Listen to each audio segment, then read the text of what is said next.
Hello दोस्तों, EVS के इस चौथे प्रैक्टिस सेट में आपका स्वागत है। जो हम लोग प्रैक्टिस सेट की सीरीज़ लगा रहे हैं उसमें आज का जो वीडियो है उसका नाम है चौथा ईवीएस का चौथा प्रैक्टिस सेट वीडियो, जिसमें आज हम लोग 30 क्वेश्चंस लेके चलेंगे। और आप कमेंट्स में बताइएगा कि आपको ये क्वेश्चंस का लेवल कैसा लग रहा है, और कोई टॉपिक में अगर दिक्कत हो तो आप बताइएगा, मैं उस पर वीडियो बनाऊंगा। तो इसमें से हमारा पहला क्वेश्चन है कि न्यूटन का तीसरा गति का नियम क्या कहता है। पहला ऑप्शन है जड़ता का नियम, दूसरा है त्वरण एक्सेलरेशन का नियम, तीसरा है ऊर्जा का नियम, और चौथा है क्रिया और प्रतिक्रिया का नियम।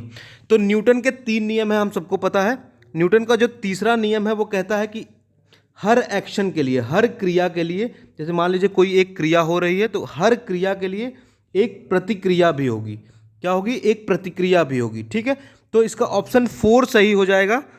इसका ऑप्शन 4 सही हो जाएगा, क्रिया और प्रतिक्रिया का नियम। न्यूटन का तीसरा नियम कहता है क्रिया और प्रतिक्रिया का नियम। ठीक, न्यूटन का पहला नियम क्या कहता है? पहला का नियम ये कहता है कि अगर कोई ऑब्जेक्ट है, उसको अगर बाहरी फोर्स नहीं लग रहा है, उस ऑब्जेक्ट पे अगर कोई बाहरी फोर्स नहीं लग रहा है, तो वो ऑब्जेक्ट अपनी स्थिति बनाए रखेगा। ठीक है, तो ये पहला नियम। जैसे मान लीजिए कोई ऑब्जेक्ट, अगर पहले नियम से हम बात करें तो अगर कोई ऑब्जेक्ट है तो अगर वो चल रहा है, ठीक है, तो वो चलता ही रहेगा जब तक कि कोई उस पर बाहरी फोर्स ना लगे।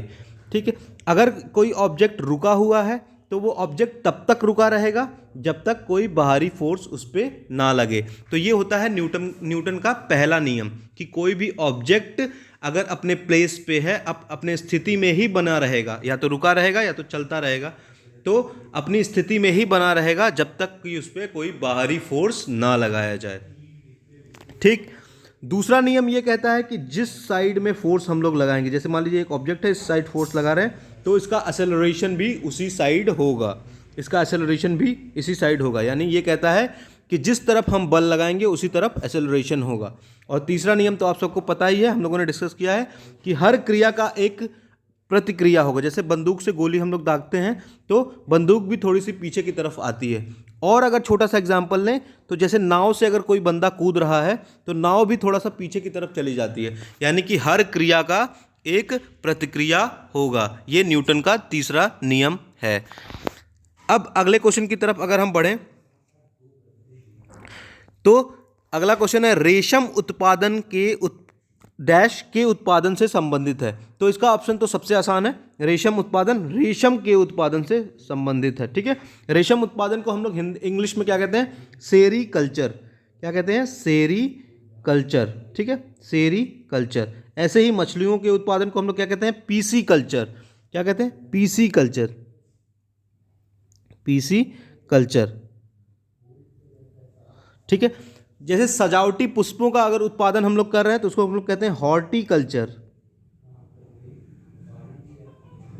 हॉर्टिकल्चर अगर उसका उत्पादन हम लोग कर रहे हैं तो उसको हम लोग कहेंगे हॉर्टिकल्चर।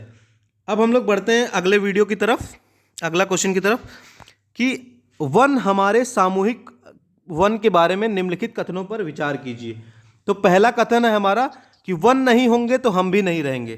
ठीक है, ये बात तो एकदम सही है कि अगर हमारे पास वन नहीं होंगे तो एकदम ये पहला ऑप्शन जो है वो एकदम सही है कि हमारे पास अगर वन नहीं होंगे तो हम भी नहीं होंगे उसमें से। ऑप्शन बी क्या कह रहा है? वन हमें लकड़ी और पत्ते जैसे विभिन्न संसाधन प्रदान करते हैं। ठीक है, तो ये बात भी सही है कि वन जो है हमें लकड़ी और पत्ते प्रदान करते हैं। ठीक, वन काटने से विभिन्न प्रदूषण होते हैं। ये भी बात सही है कि वन काटने से विभिन्न प्रदूषण होते हैं, क्योंकि वन अगर काट जाएगा तो वो कार्बन डाइऑक्साइड को अवशोषित नहीं कर पाएंगे और हमें ऑक्सीजन नहीं देंगे, तो बहुत सारे प्रदूषण भी होते हैं। ठीक है, वन में रहने वाले लोगों का जंगल पर कोई अधिकार नहीं होता। ये ऑप्शन हमारा गलत है। ठीक है, कि वन में रहने वाले लोगों का जंगल पर कोई अधिकार नहीं होता है। वन में रहने वाले लोगों का जंगल पर अधिकार होता है। तो हमारा सही ऑप्शन हो जाएगा ए, बी और सी। ठीक, अगले क्वेश्चन की तरफ अगर हम बढ़ें तो इसमें एक केस स्टडी दिया गया है। केस स्टडी में क्या कह रहा है कि एक आदमी पुणे से कोलकाता तक ट्रेन द्वारा 2 दिवसीय यात्रा करता है। ठीक है। अगर आपको इस यात्रा पर जाना हो तो आप अपने साथ कौन सा खाद्य पदार्थ ले जाएंगे? ठीक है। तो अगर ऐसा क्वेश्चन हमसे पूछ रहा है तो ऐसे क्वेश्चन में हमें क्या करना है कि वो कहाँ से जा रहा है, कहाँ से अपनी जर्नी स्टार्ट कर रहा है, तो वो वहीं के भोजन को पैक करेगा। ठीक है, तो वो वहीं के भोजन को पैक करेगा, मतलब पुणे से जा रहा है तो पुणे के भोजन को पैक करेगा। ठीक, तो पुणे का जो मशहूर भोजन है या पुणे का जो ऐसा भोजन है जो रास्ते में भी ले जा सकता है वो है पोहा और चपाती भाजी। ठीक है, तो पोहा और चपाती भाजी ये पुणे का मशहूर भोजन है, तो यही ऑप्शन सही हो जाएगा। ठीक, फिश कढ़ी और टमाटर का सूप ऐसे लोग खाते हैं जो तटीय एरिया में रहते हैं। ठीक है, जैसे केरला हो गया, तमिलनाडु हो गया, तो वहाँ के लोग फिश कढ़ी और टमाटर का सूप खाते हैं। ठीक है, अगले क्वेश्चन की तरफ अगर हम बढ़ें तो हम डैश का उपयोग करके ध्रुव तारे की दिशा का अनुमान लगा सकते हैं। ठीक है, तो हमें पता है कि ध्रुव तारा जो है वो उत्तर दिशा में है, सबसे चमकीला तारा है। ठीक है, ध्रुव तारा जो है वो सबसे चमकीला तारा है और ध्रुव तारा के पास ही एक तारा है, 7 तारों का समूह है जिसको हम लोग कहते हैं सप्तऋषि। ठीक है, तो सप्तऋषि तारा है। ठीक है, उसका उपयोग करके, सप्तऋषि तारे का उपयोग करके हम ध्रुव तारे की दिशा का अनुमान लगा लेते हैं। ठीक है, जब कंपास नहीं बना था, जब ये दिशा सूचक यंत्र नहीं बना था, तो जो नाविक होते थे समुद्र में जब यात्रा करने जाते थे तो ध्रुव तारे का ही उपयोग करके वो लोग दिशा का पता लगाते थे। ठीक, अगले क्वेश्चन की तरफ अगर हम बढ़ें तो लोहे की कील जल में डूब जाती है लेकिन लोहे का जहाज जल पर तैरता रहता है, ऐसा क्यों होता है? ठीक है, लोहे का कील जल में डूब जाता है। ठीक है, देखिए कोई भी चीज जल में तभी डूबेगा जब वो जल की सघनता से ज़्यादा होगा। ठीक है, जल की सघनता मान लीजिए 1 है तो कोई भी चीज़ अगर 1 से ऊपर होगा, किसी भी चीज़ की सघनता अगर 1.5 होगी तो वो डूब जाएगी, किसी की भी सघनता अगर 1.2 होगी तब भी वो डूब जाएगी। यानी कि कोई भी ऑब्जेक्ट ऐसा होगा जो जल की सघनता से ज़्यादा सघन होगा तो वो डूब जाएगी। ठीक है, तो लोहे की कील क्या होती है? पानी की सघनता से ज़्यादा सघन होती है। ठीक है, जबकि जो लोहे की जहाज होती है वो उसके अपने साइज की वजह से उसकी सघनता कम हो जाती है, क्योंकि उसके बीच में खाली स्पेस हो जाता है तो उसकी सघनता कम हो जाती है, उसकी डेंसिटी कम हो जाती है। इस वजह से जहाज जो है वो जल पे तैरती रहती है, जबकि लोहा क्या होता है, लोहे की कील क्या होती है, वो पानी में डूब जाती है। तो इसका ऑप्शन हो जाएगा लोहे की कील लोहे के जहाज से अधिक सघन होती है। इनमें से किस विधि के कारण मटर के बीजों का परिवेश में प्रसार होता है? ठीक है, तो हम लोगों ने पढ़ा था कि जो भी ऐसे द्विबीजीय पौधे होते हैं उनका प्रसार कैसे होता है? फटने के द्वारा होता है। ठीक है, उनका प्रसार कैसे होता है? फटने के द्वारा। ठीक है, जब बीज जो होते हैं वो आधे में से कट जाते हैं और उससे उनका प्रसार हो जाता है। ठीक, अगले क्वेश्चन की तरफ अगर हम बढ़ें,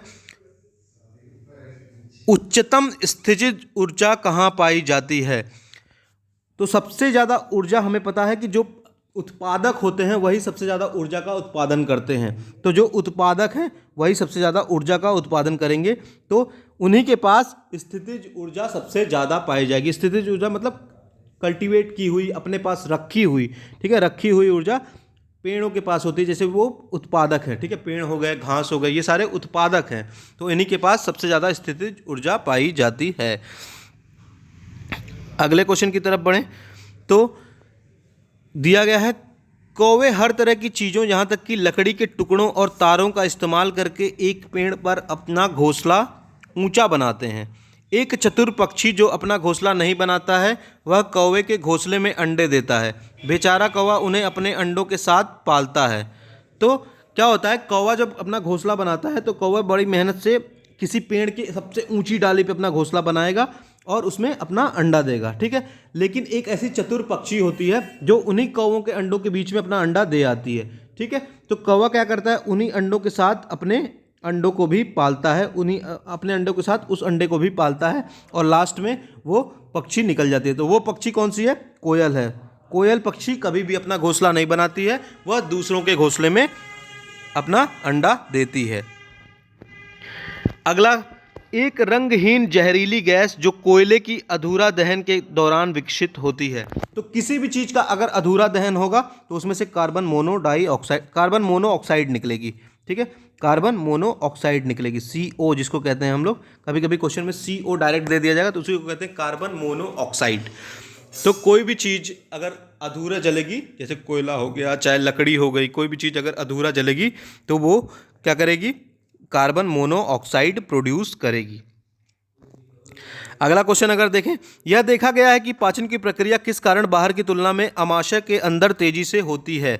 तो पाचन की प्रक्रिया क्यों अमाशय में के अंदर बहुत तेजी से होती है, क्योंकि भोजन का जो वो होता है, भोजन जो होता है अमाशय में, उसका मंथन होता है। हमारी वो जो आंतें होती हैं वो इस तरफ डोलती रहती हैं, ठीक है, घूमती रहती हैं, आंतें जो होती हैं पिचकती फूलती रहती हैं, ठीक है। तो उसमें क्या होता है, भोजन का मंथन होता रहता है, इसलिए भोजन के मंथन होने के कारण अमाशय में भोजन जो है वो जल्दी, बहुत जल्दी पच जाता है।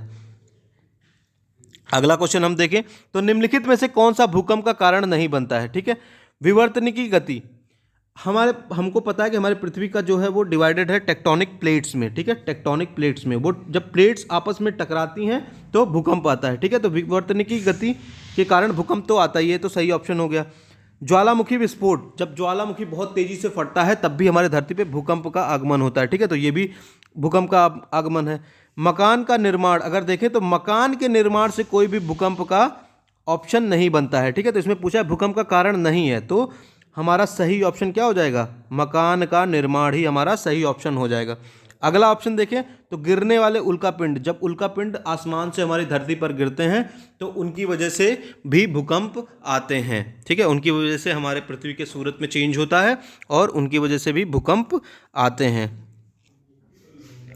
अगला देखें, विचार कीजिए और बताएं कि निम्नलिखित में से कौन सा कथन सत्य है।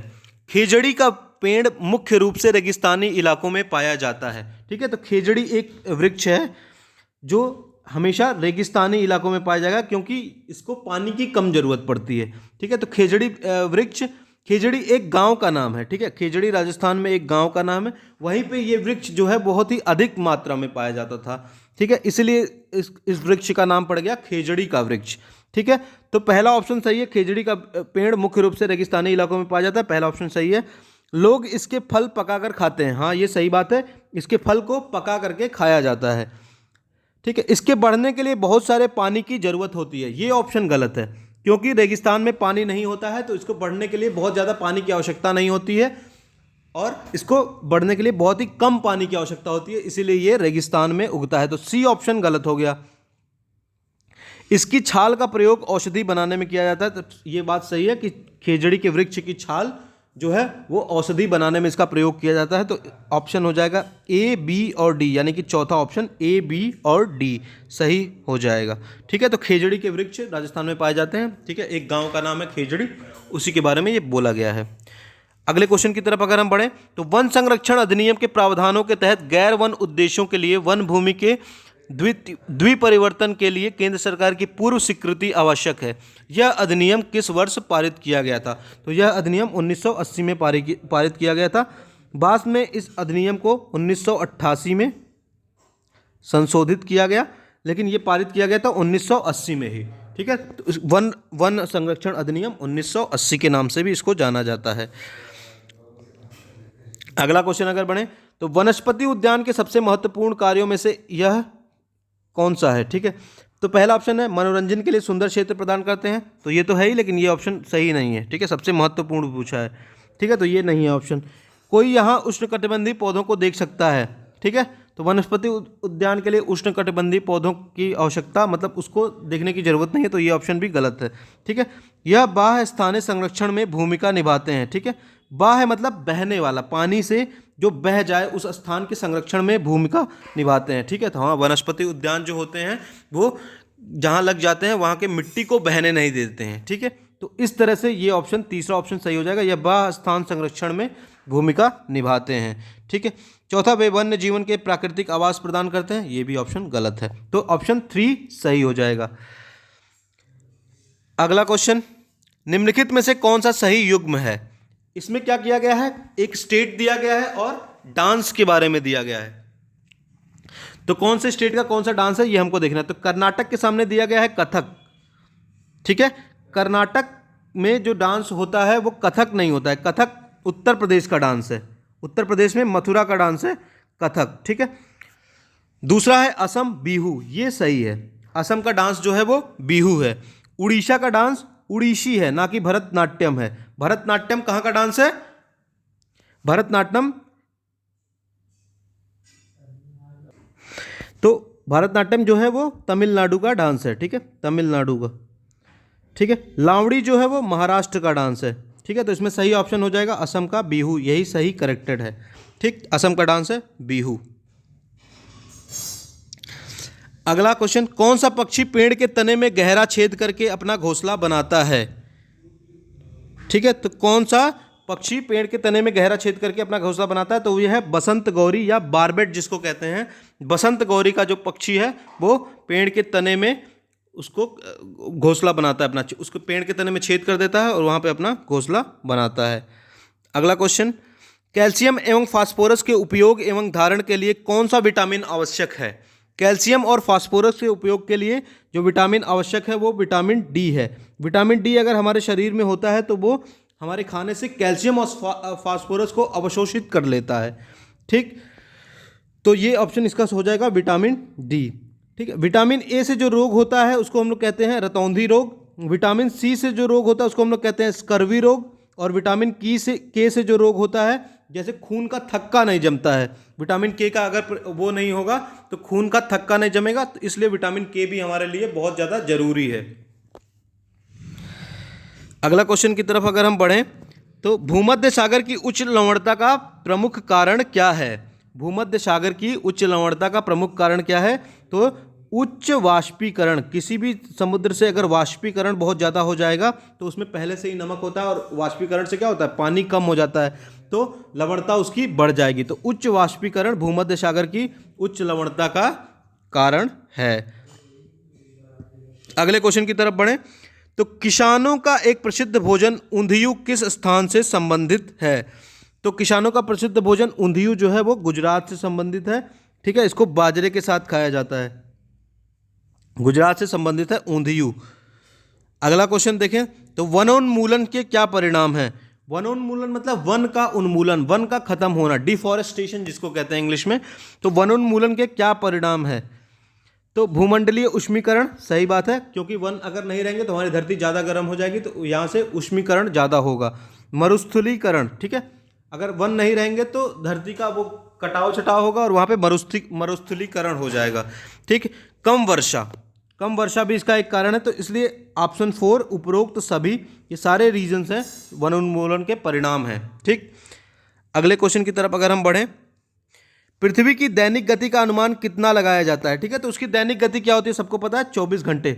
इसलिए हमारे यहाँ 24 घंटे का एक दिन और एक रात होती है, ठीक है। एक दिन और एक रात मिला के 24 घंटे का टोटल होता है, ठीक है। तो इसकी दैनिक गति का अनुमान हम लोग 24 घंटे से लगाते हैं। निम्नलिखित में से क्या सही ढंग से सुमेलित नहीं है? तो पहला, कलिंगनगर स्टील प्लांट, ये उड़ीसा में है। आपको पता ही होगा कि उड़ीसा का पुराना नाम कलिंग है, इसलिए कलिंगनगर स्टील प्लांट उड़ीसा में ही है। सलेम स्टील प्लांट तमिलनाडु में ही है, ये सबको पता है। दुर्गापुर स्टील प्लांट पश्चिम बंगाल में, पश्चिम बंगाल के एक शहर का नाम है दुर्गापुर, वहीं पे ये दुर्गापुर स्टील प्लांट है, ठीक है। तो पश्चिम बंगाल भी सही है। ऑप्शन 4 देखें तो चंद्रपुर फेरो एलॉय प्लांट, ये मध्य प्रदेश इसका दिया है, तो इसका ऑप्शन मध्य प्रदेश नहीं होगा, इसका ऑप्शन है महाराष्ट्र। चंद्रपुर जो स्टेट वो सिटी है वो महाराष्ट्र में है, और इसीलिए चंद्रपुर फेरो एलॉय प्लांट वहीं उसी सिटी में है, महाराष्ट्र में, ठीक है। तो इसका मध्य प्रदेश ऑप्शन गलत हो जाएगा, इसलिए सुमेलित नहीं है। तो कौन सा ऑप्शन? केवल 4 सुमेलित नहीं है, तो इसका ऑप्शन 4 करेक्ट हो जाएगा। अगले की तरफ अगर हम बढ़ें तो पारंपरिक भारतीय परिवार की विशेषता क्या है? तो पारंपरिक भारतीय परिवार को अगर हम देखें तो उसका संयुक्त परिवार प्रणाली है, ये तो ऑप्शन सही है। संयुक्त परिवार प्रणाली पारंपरिक भारतीय परिवार की निशानी है। पितृसत्तात्मक परिवार है, हाँ ये भी सही है, पितृसत्तात्मक है हमारे जो परिवार हैं भारतीय।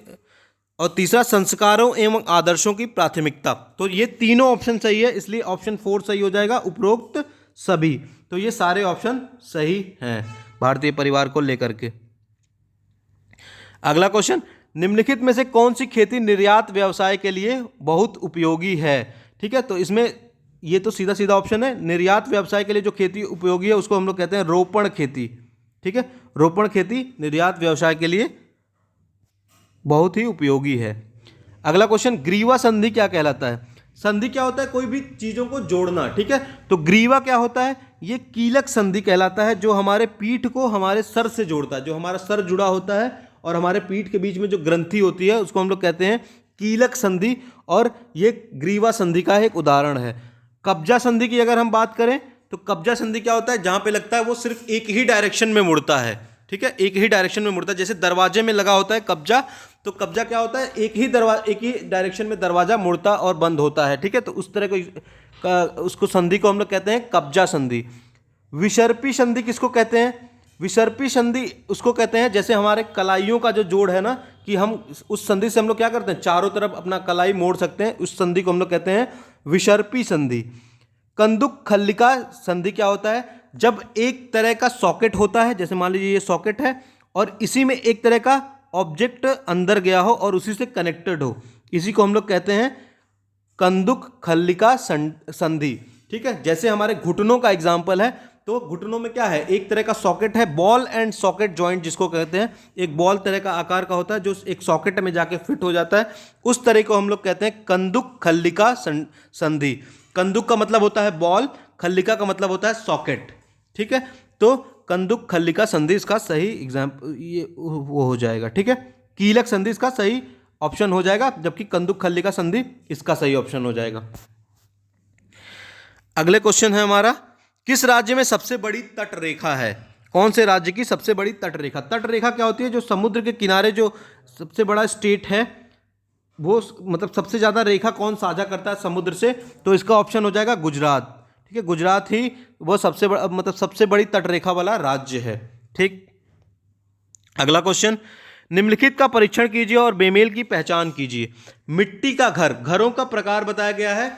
घरों का प्रकार इसमें बताया गया कि कौन से घर किस जगह पे पाए जाते हैं। तो मिट्टी का घर राजस्थान में पाया जाता है, क्योंकि राजस्थान में बहुत ज़्यादा गर्मी पड़ती है, इसलिए मिट्टी का घर लोग क्या करते हैं? घर बनाते हैं मिट्टी का और उसको सुबह शाम लीपते रहते हैं ताकि घर में ठंडक बनी रहे, ठीक है। तो मिट्टी का घर राजस्थान, ये ऑप्शन सही हो जाएगा। इग्लू जो होता है वो झील ऑप्शन दिया है, लेकिन इग्लू जो होता है वो झील के पास नहीं पाया जाता है। इग्लू एक पत्थरों का मकान है जो कि बर्फीले स्थान पे पाया जाता है।